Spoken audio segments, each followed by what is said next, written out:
This is DW News live from Berlin. He's kicked out the rebels. Greece's prime minister reshuffles his cabinet to make it more bailout friendly. Those ministers who refuse to accept tougher credit terms, well, they're now out of a job.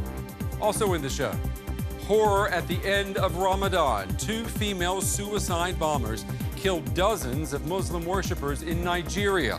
We'll hear from our correspondent in Lagos. And remembering and still asking who did it. Relatives mark 1 year since the crash of Malaysia Airlines flight MH17 in eastern Ukraine.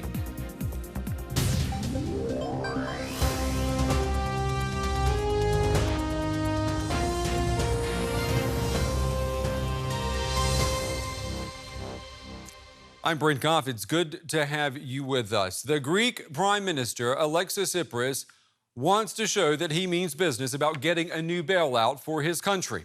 Parliament approved new bailout talks on Thursday, but a mutiny in the Prime Minister's own party by anti-austerity hardliners called for drastic, quick action. So Tsipras cleaned house at the top.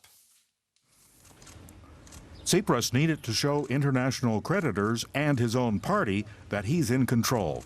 The most prominent sacking, Energy Minister Panagiotis Lafazanis, the head of Syriza's hardline faction. Lafazanis has consistently demanded that Greece exit the Eurozone. Tsipras replaced him with a close associate, Labour Minister Panos Kourletis. And a close ally of Lafazanis, Deputy Defense Minister Kostas Issikos, also got the boot. 32 Syriza party members of parliament voted against the bailout deal. 6 abstained. That forced Tsipras to rely on support from the opposition.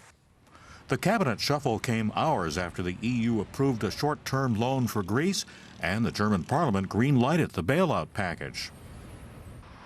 Out on the street, people were guarded, but happy to see some light at the end of the tunnel.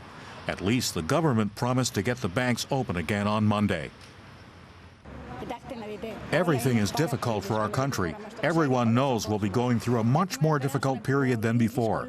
But at least the banks will be open. It's not the best, but it's okay. And although long lines of Greeks wait to withdraw their daily 60 euros, many still support the Prime Minister and heavily criticize Germany. The Germans haven't treated us well. They did the most damage possible. But what can we do? We're trying as best we can. I believe our Prime Minister will make things work. It's hard, but okay, we'll do our best. Elements of the bailout legislation are being implemented immediately. The Finance Ministry said the value-added tax hike will take effect on Monday.